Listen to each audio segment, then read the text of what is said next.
Hi friends, hello, how is everyone doing today? Today we are reading chapter 15. Chapter 15, we are so far into the book. We've read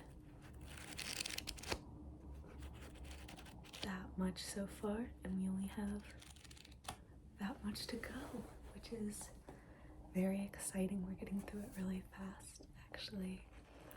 I'm trying to decide what I'm gonna do after I finish. I kind of want to stick with reading. I find that very relaxing. It's definitely what I choose to listen to. One of the things I choose to listen to myself. Obviously I want to bring some other kind of content in, not other kind of ASMR content, you know how it goes.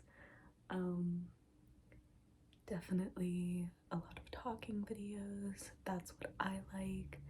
I want to try and maybe do some like follow my instructions videos, but I can't decide if I should stick with reading Harry Potter, and if I do, should I go ahead and read the 4th book, which is quite long, it would take me a long time, or should I go backwards and read the 2nd book? So I'm still trying to decide if that's, you know, which way I should go, or if I should even stick with Harry Potter at all and go on to something else, some other kind of book. We have how many chapters are in this book? 22 chapters, so we have 7 more chapters to decide what I'm gonna do once we finish the 3rd book. This one is definitely one of my favorites, but the 4th one is really good as well. I'm just worried about the length. And the 2nd one is good, but I don't like Dobby. I'm so sorry. I like him in later books, but I do not like Dobby in the 2nd book. He really gets on my nerves. So while I think it would be a good idea to go back and read the 2nd book, I'm also like, I don't want to deal with Dobby. So let's get started. We're reading chapter 15, the Quidditch final. He sent me this, Hermione said, holding out the letter. Harry took it.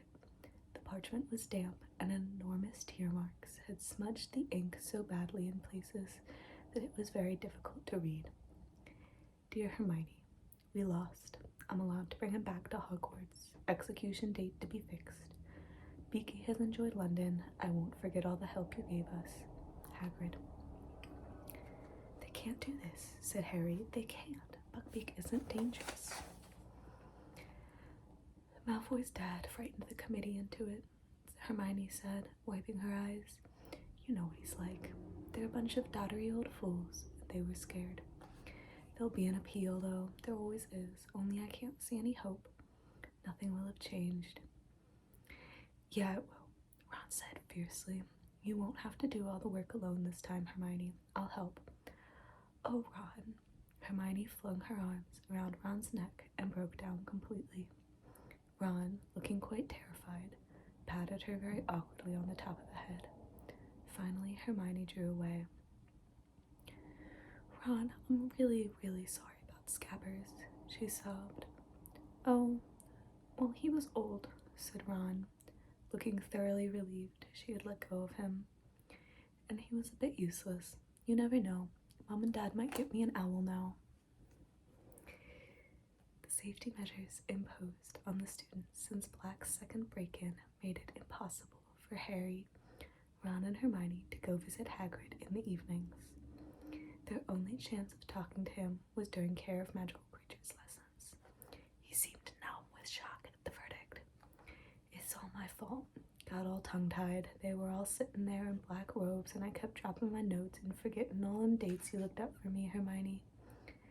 And then Lucius Malfoy stood up and said his bit, and the committee just did exactly what he told him. There's still an appeal, Ron said fiercely. Don't give up yet. We're working on it.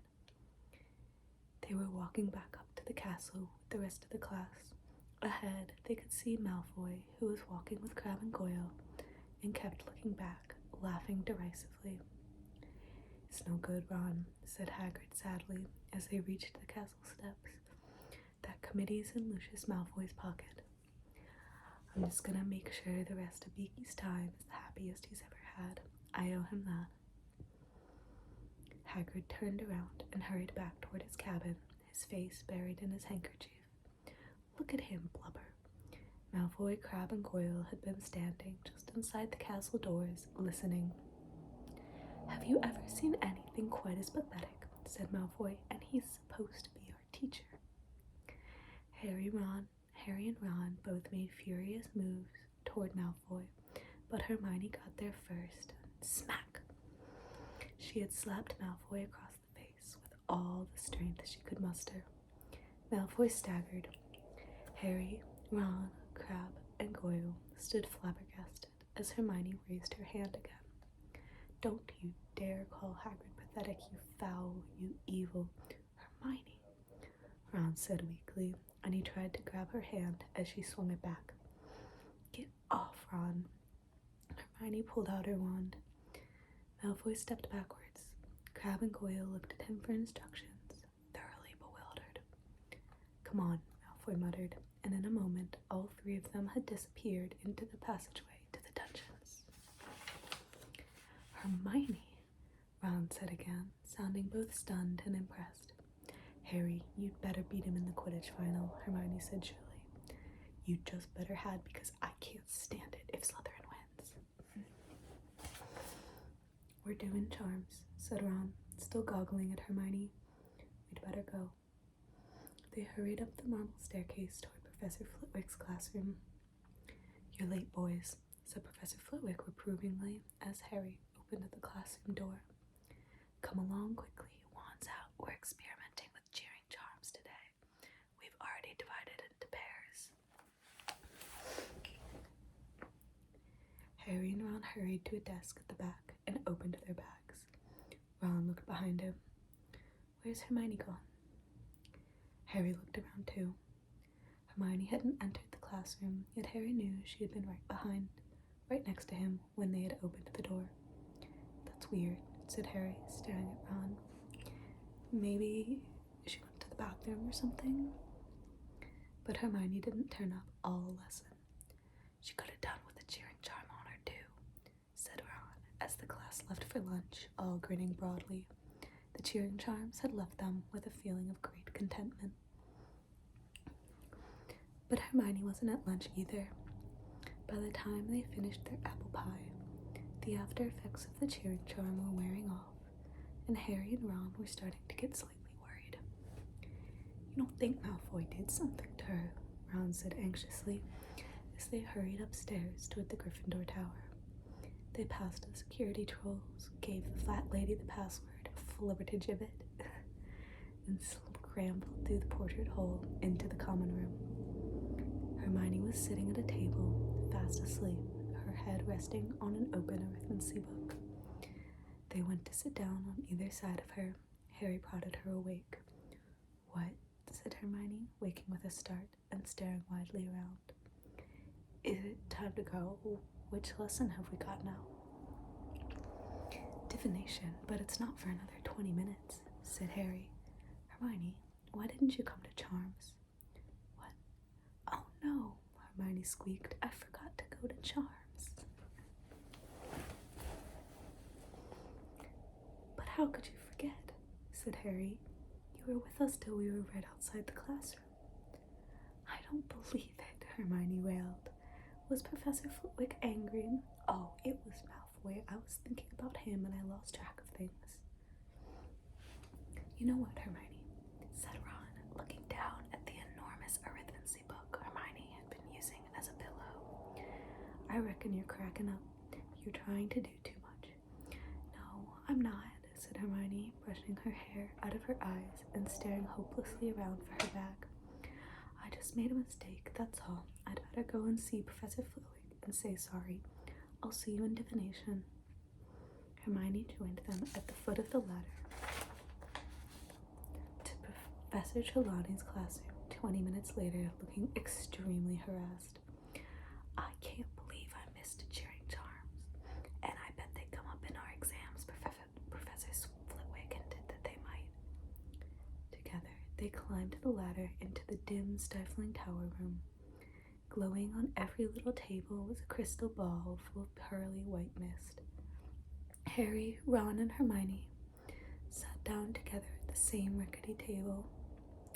I thought we weren't starting crystal balls until next term, Ron muttered, casting a wary eye around for Professor Trelawney in case she was lurking nearby. Don't complain. I think this means we've finished palmistry, Harry muttered. I was getting sick of her flinching every time she looked at my hands. Good day to you, said the familiar, misty voice, and Professor Trelawney made her usual dramatic entrance out of the shadows. Pavardi and Lavender quivered with excitement, their faces lit by the milky glow of their crystal ball. I have decided to introduce the crystal ball a little earlier than I'd planned, said Professor Trelawney, sitting with her back to the fire and gazing around.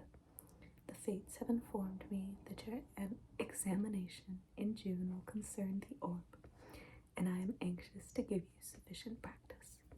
Hermione snorted. Well, honestly, the fates have informed her. Who sets the exam? She does. What an amazing prediction, she said, not troubling to keep her voice low. Harry and Ron choked back laughs. It was hard to tell whether Professor Trelawney had heard them, as her face was hidden in shadow. She continued, however, as though she had not.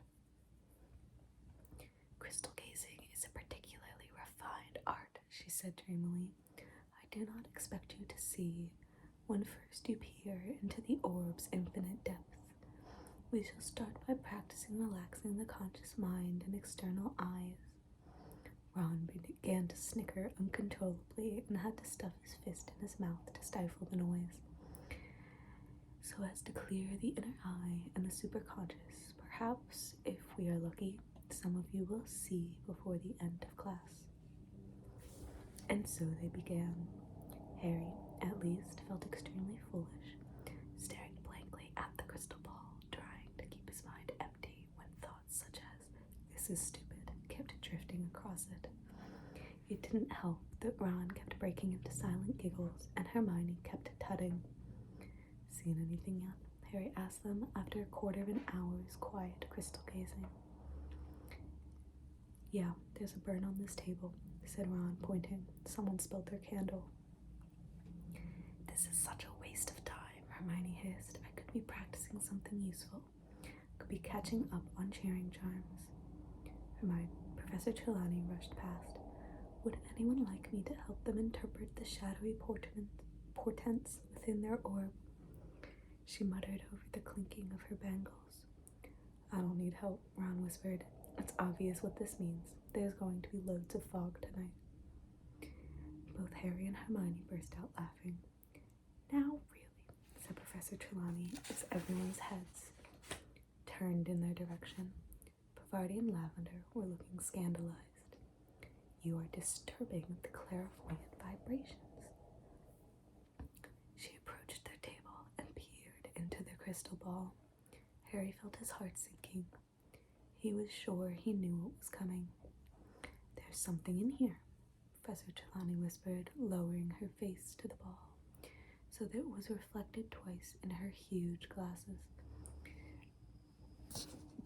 Harry was prepared to bet everything he owned, including his firebolt, that it wasn't good news, whatever it was. And sure enough, my dear, Professor Trelawney breathed, gazing up at Harry. It is here, plainer than ever before, my dear, stalking toward you, growing even closer. Oh, for goodness sake, said Hermione loudly. Not that ridiculous Grim again. Professor Trelawney raised her enormous eyes to Hermione's face. Pavardi whispered something to Lavender, and they both glared at Hermione too. Professor Trelawney stood up, surveying Hermione with unmistakable anger. I'm sorry to say that from the moment you have arrived in this class, my dear, it has been apparent that you do not have what the noble art of divination requires. Indeed, I don't remember ever meeting a student whose mind was so hopelessly mundane. There was a moment's silence.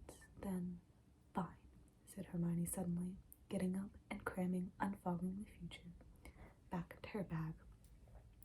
Fine, she repeated, swinging the bag over her shoulder and almost knocking Ron off his chair. I give up. I'm leaving. And to the whole class's amazement, Hermione strode over to the trap door, kicked it open, and climbed down the ladder out of sight. It took a few minutes for the class to settle down again. Professor Trelawney seemed to have forgotten all about the Grim. She turned abruptly from Harry and Ron's table, breathing rather heavily as she tugged her gauzy shawl more closely to her. Oh, said Lavender suddenly, making everyone start. Oh, Professor Trelawney, I've just remembered. You saw her leaving, didn't you? Didn't you, Professor?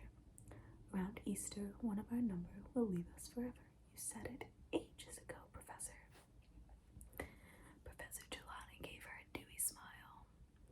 Yes, my dear, I did indeed know that Miss Granger would be leaving us. One hopes, however, that one might have mistaken the signs. The inner eye can be a burden, you know. Lavender and Parvati looked deeply impressed and moved over so that Professor Trelawney could join their table instead. Someday Hermione's having, eh? Ron muttered to Harry, looking awed. Yeah. Harry glanced into the crystal ball, but saw nothing but swirling white mist. Had Professor Trelawney really seen the Grim again? Would he? The last thing he needed was another near-fatal accident, with the Quidditch final drawing even nearer. The Easter holidays were not exactly relaxing. The third years had never had so much homework.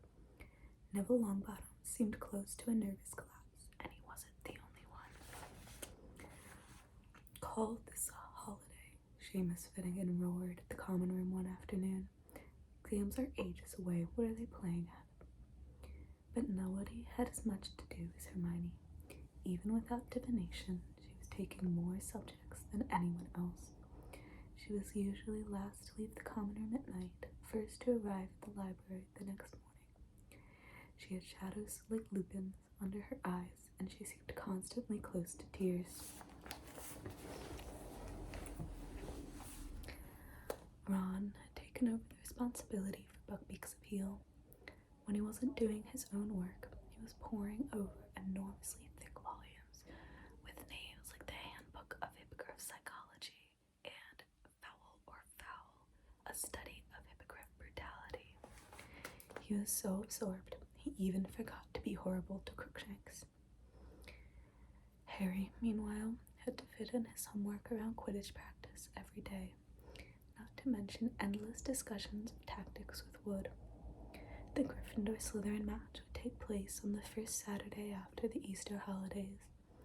Slytherin was leading the tournament by exactly 200 points. This meant, as Wood constantly reminded the team, that they needed to win the match by more than that amount to win the cup.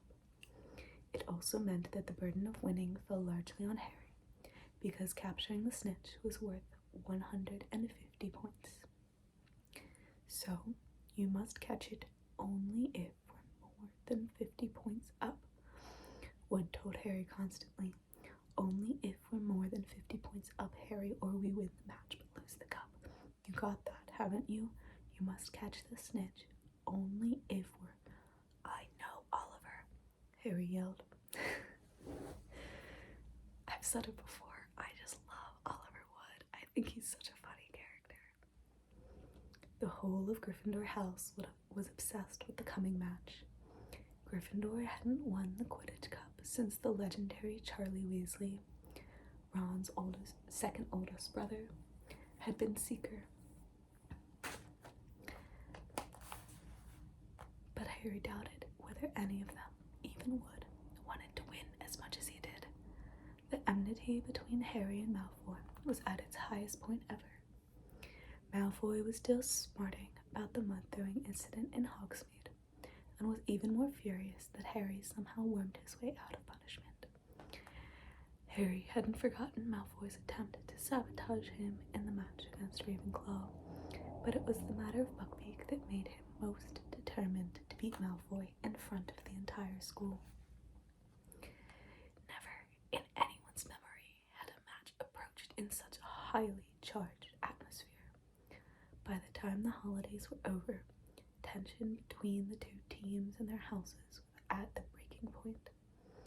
A number of small scuffles broke out in the corridors, culminating in a nasty incident in which a Gryffindor 4th year and a Slytherin 6th year ended up in the hospital wing with leaks sprouting out of their ears. Harry was having a particularly bad time of it. He couldn't walk to class without Slytherins sticking out their legs and trying to trip him up. Crabbe and Goyle kept popping up wherever he went and slouching away, looking disappointed. When they saw him surrounded by people, Wood had given instructions that Harry should be accompanied everywhere he went, in case the Slytherins tried to put him out of action. The whole Gryffindor house took up the challenge enthusiastically, so that it was impossible for Harry to get to classes on time, because he was surrounded by a vast, chattering crowd. Harry was more concerned for his fireball's safety than his own. When he wasn't flying it, he locked it securely in his trunk and frequently dashed back up to the Gryffindor Tower at break times to check that it was still there. All usual pursuits in the Gryffindor common room were abandoned the night before the match. Even Hermione had put down her book. "I can't work, I can't concentrate," she said nervously. There was a great deal of noise. Fred and George Weasley were dealing with the pressure by being louder and more exuberant than ever. Wood was crouched over a model of a Quidditch field in the corner, prodding little figures across it with his wand and muttering to himself. Angelina, Alicia, and Katie were laughing at Fred and George's jokes. Harry was sitting with Ron and Hermione, removed from the center of things, trying not to think about the next day, because every time he did, he had a horrible sensation that something very large was fighting to get out of his stomach. "You're going to be fine," Hermione told him, though she looked positively terrified. "You've got a firebolt," said Ron. "Yeah," said Harry, his stomach writhing. It came as a relief when Wood suddenly stood up and yelled, "Team, bed!" Harry slept badly. First, he dreamed that he had overslept, and that Wood was yelling, "Where were you? We had to use Neville instead." Then he dreamed that Malfoy and the rest of the Slytherin team arrived for the match riding dragons. He was flying at breakneck speed, trying to avoid a spurt of flames from Malfoy's steed's mouth, when he realized he'd forgotten his firebolt. He fell through the air and woke with a start. It was a few seconds before Harry remembered that the match hadn't taken place yet, and that he was safe in bed, and that the Slytherin team definitely wouldn't be allowed to play on dragons. He was feeling very thirsty. Quietly as he could, he got out of his four-poster and went to pour himself some water from the silver jug beneath the window. The grounds were still and quiet.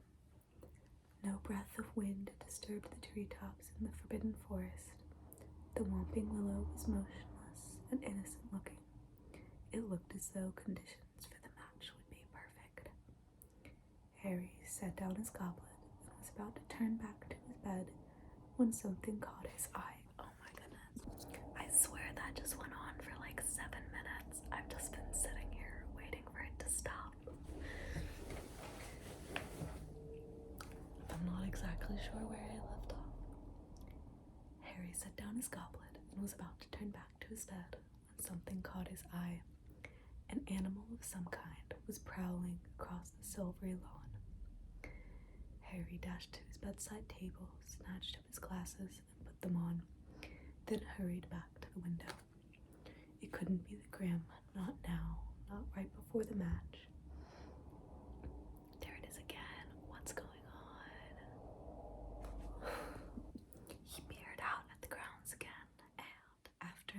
frantic searching, spotted it. It was skirting around the edge of the forest now. It wasn't the Grim at all. It was a cat. Harry clutched the window ledge in relief as he recognized the bottle-brush tail. It was only Crookshanks.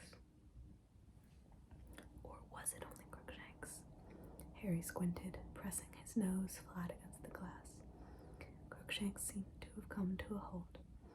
Harry was sure he could see something else moving in the shadows of the trees, too.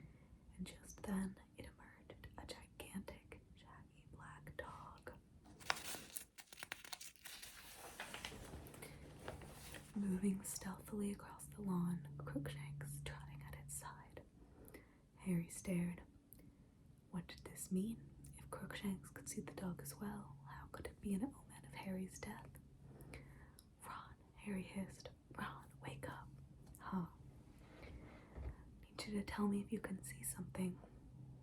It's all dark, Harry, Ron muttered thickly. What do you want about? Down here. Harry looked quickly back out of the window. Crookshanks and the dog had vanished.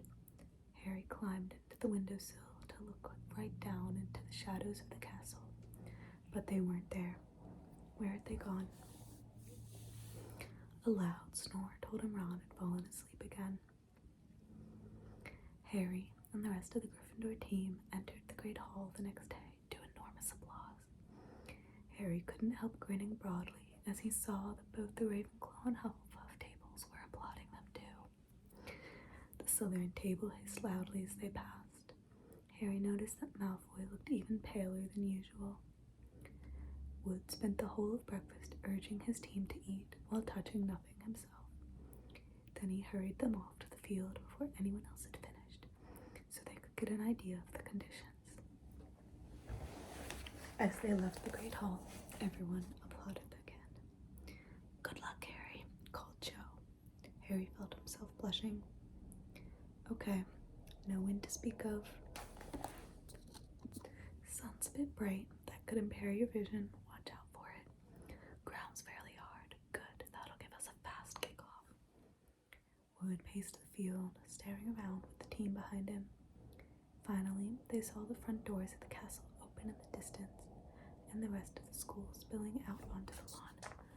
I don't know what this sound is. It keeps stopping and restarting. Hold on. Locker rooms, said Wood tersely. None of them spoke as they changed into their scarlet robes. Harry wondered if they were feeling like he was, as though he'd eaten something extremely wriggly for breakfast. In what seemed like no time at all, Wood was saying, Okay, it's time to go. Let's go. They walked out onto the field to a tidal wave of noise. 3/4 of the crowd was wearing scarlet rosettes, waving scarlet flags with the Gryffindor lion upon them, or brandishing banners with slogans like Go Gryffindor and Lions for the Cup. Behind the Slytherin goalposts, however, 200 people were wearing green. The silver serpent of Slytherin, glittered on their flags, and Professor Snape sat in the very front row, wearing green like everyone else and a very grim smile. And here are the Gryffindors, yelled Lee Jordan, who was acting as commentator as usual. Potter, Bell, Johnson, Spinnet, Weasley, and Wood, widely acknowledged as the best team Hogwarts has seen in a few good years. Lee's comments were drowned by a tide of boos from the Slytherin end. And here come the Slytherin team, led by Captain Flint. He's made some changes in the lineup, seems to be going for size rather than skill. More boos from the Slytherin crowd. Harry, however, thought that Lee had a point.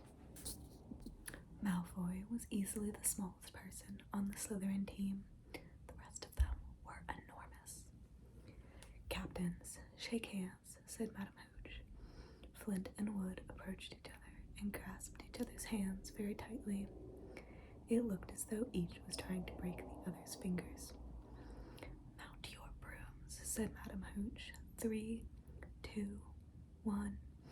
The sound of her whistle was lost in the roar of the crowd as 14 brooms rose into the air. Harry felt his hair fly back. off his forehead. His nerves left him.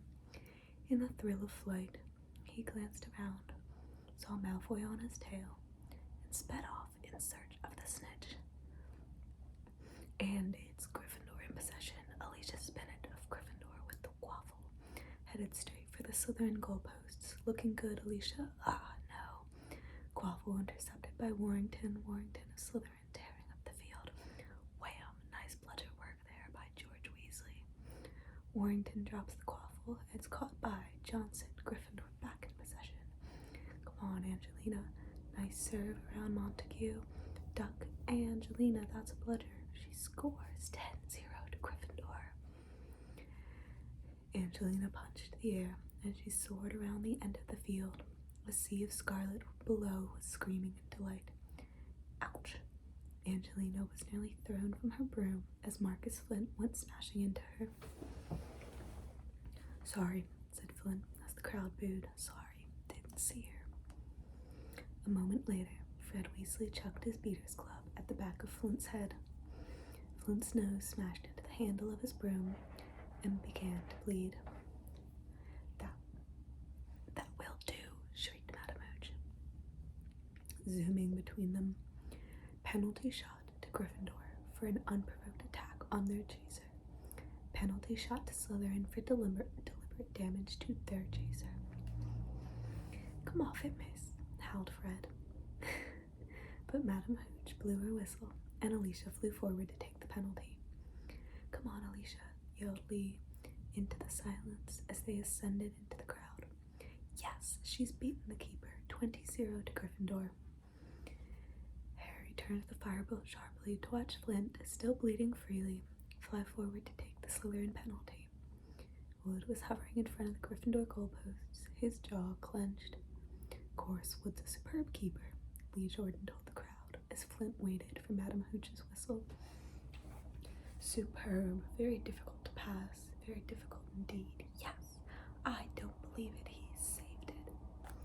Relieved, Harry zoomed away, glancing around for the snitch, but still making sure he caught every word of Lee's commentary. It was essential that he hold Malfoy off of the snitch until Gryffindor was more than 50 points up. Gryffindor in possession, no. Slytherin in possession, no. Gryffindor back in possession, and it's Katie Bell. Katie Bell for Gryffindor with the quaffle, and she's streaking up the field. That was deliberate. Montague, a Slytherin chaser, had swerved in front of Katie, and instead of seizing the quaffle, had grabbed her head. Katie cartwheeled in the air, managed to stay on her broom, but dropped the quaffle. Madame Hooch's whistle rang out again as she soared over to Montague and began shouting at him. A minute later, Katie had put another penalty past the Slytherin keeper. 30-0. Take that, you dirty cheating. Jordan, if you can't comment in an unbiased way, I'm telling it like it is, Professor. Harry felt a huge jolt of excitement. He had seen the snitch. It was shimmering at the foot of one of the Gryffindor goalposts, but he mustn't catch it yet. If Malfoy saw it, faking a look of sudden concentration, Harry pulled his firebolt and sped off toward the Slytherin end. It worked. Malfoy went hurrying after him, clearly thinking Harry had seen the snitch there. Whoosh! One of the bludgers came streaking past Harry's right ear, hit by the gigantic Slytherin beater, Derek. Then again, whoosh! The second bludger grazed Harry's elbow. The other beater, Bowl, was closing in. Harry had a fleeting glimpse of Bowl and Derek, zooming toward him, clubs raised. He turned the firebolt upward at the last second, and Bowl and Derek collided with a sickening crunch. Ha ha! Yelled Lee Jordan as the Slytherin beaters lurched away from each other, clutching their heads. Too bad, boys. You'll need to get up earlier than that to beat a firebolt. And it's Gryffindor in possession again as Johnson takes the quaffle. Flint alongside her, poke him in the eye. Angelina, it was a joke, Professor. It was a joke. Oh no, Flint in possession. Flint flying toward the Gryffindor goalposts. Come on now, Wood, save. But Flint had scored. There was an eruption of cheers from the Slytherin end, and Lee swore so badly that Professor McGonagall tried to tug the magical megaphone away from him. Sorry, Professor, sorry, won't happen again. So, Gryffindor in the lead, 30 points to 10. Gryffindor in possession. It was turning into the dirtiest game Harry had ever played in. Enraged that Gryffindor had taken such an early lead, the Slytherins were rapidly resorting to any means to take the quaffle. Bull hit Alicia with his club and tried to say he thought it was a bludger. George Weasley elbowed Bull in the face in retaliation. Madam Hooch awarded both teams penalties, and Wood pulled off another spectacular save, making the score 40-10 to Gryffindor. The snitch had disappeared again. Malfoy was still keeping close to Harry as he soared over the match, looking around for it, and once Gryffindor was 50 points ahead. Katie scored 50-10. Fred and George Weasley were swooping around her, clubs raised, in case any of the Slytherins were thinking of revenge. Bull and Derek took advantage of Fred and George's absence to aim both bludgers at Wood. They caught him in the stomach, one after the other, and he rolled over in the air, clutching his broom, completely winded. Madam Hooch was beside herself. You do not attack the keeper unless the quaffle is within the scoring area, she shrieked at Bull and Derek. Gryffindor penalty. And Angelina scored 60-10. Moments later, Fred Weasley had pelted a bludger at Warrington, knocking the quaffle out of his hands. Alicia seized it and put it through the Slytherin goal, 70-10. The Gryffindor crowd below was screaming itself hoarse. Gryffindor was 60 points in the lead, and if Harry caught the snitch now, the cup was theirs.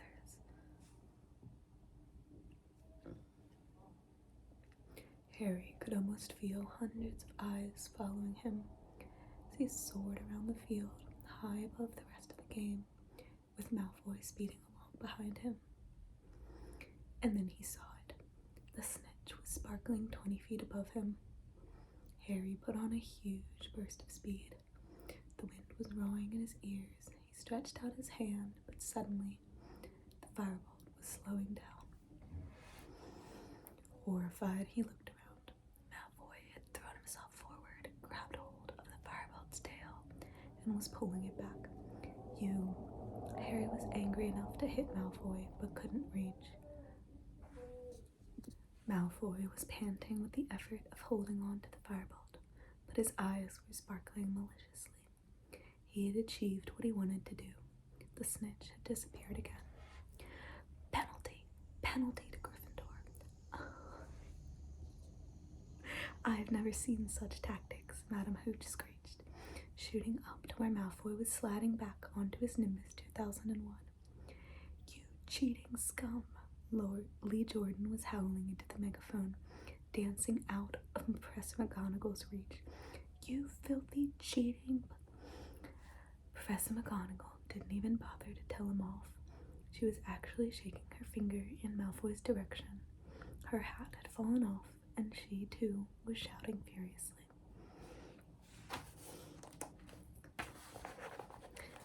Alicia took Gryffindor's penalty, but she was so angry she missed by several feet. The Gryffindor team was losing concentration, and the Slytherins, delighted by Malfoy's foul on Harry, were being spurred onto greater heights. Slytherin in possession, Slytherin heading for the goal, Montague scores, Lee groaned, 70-20 to Gryffindor. Harry was now marking Malfoy so closely their knees kept hitting each other. Harry wasn't going to let Malfoy anywhere near the snitch.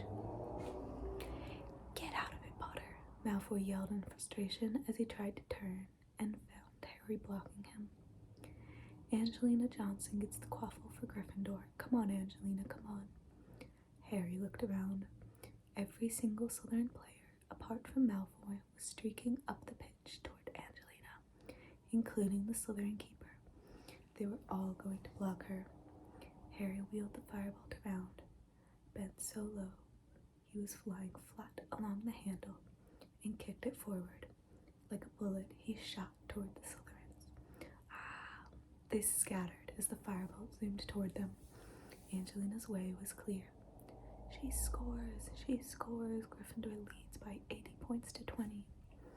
Harry, who almost pelted headlong into the stands, skidded to a halt in midair, reversed and zoomed back into the middle of the field. And then he saw something to make his heart stand still. Malfoy was diving, a look of triumph on his face, and there, a few feet above the grass below, was a tiny golden glimmer. Harry urged the firebolt downward, but Malfoy was miles ahead. Go, go, go, Harry urged his broom. He was gaining on Malfoy. Harry flattened himself to the broom handle as Bull sent a bludger at him. He was at Malfoy's ankles. He was level. Harry threw himself forward, took both hands off his broom. He knocked Malfoy's arm out of the way and, yes, he pulled out of his dive, his hand in the air, and the stadium exploded. Harry soared above the crowd, an odd ringing in his ear. The tiny golden ball was held tight in his fist, beating its wings hopelessly against its fingers. Then Wood was speeding toward him, half blinded by tears. He seized Harry around the neck and sobbed unrestrainedly into his shoulder. Harry felt two large thumps as Fred and George hit them. Then Angelina, Alicia's, and Katie's voices, "We've won the cup, we've won the cup," tangled together in a many-armed hug. The Gryffindor team sank, yelling hoarsely, back to earth. Wave upon wave of crimson supporters was pouring over the barriers onto the field. Hands were raining down on their backs. Harry had a confused impression of noise and bodies pressing on him. Then he and the rest of the team were hoisted onto the shoulders of the crowd. Thrust into the light, he saw Hagrid plastered with crimson rosettes. "You beat him, Harry, you beat him. Wait till I tell Buckbeak." And then there was Percy jumping up and down like a maniac, all dignity forgotten. Professor McGonagall was sobbing harder even than Wood, wiping her eyes with an enormous Gryffindor flag. And there, fighting their way toward Harry, were Ron and Hermione. Words failed them. They simply beamed as Harry was borne toward the stands, where Dumbledore stood waiting with the enormous Quidditch cup. If there had only been a Dementor around, as a sobbing Wood passed Harry the cup, he lifted it into the air. Harry felt it could have produced the world's best Patronus. That is the end of chapter 15. I hope that everyone enjoyed that one, despite it almost sounds like a phone that's ringing from a car, like blasted through car speakers. Truly one of the most annoying things. But aside from that, I hope everyone enjoyed. We're kind of getting, from now onwards in the book, we're getting into the climactic plot points, because obviously every Harry Potter book ends with something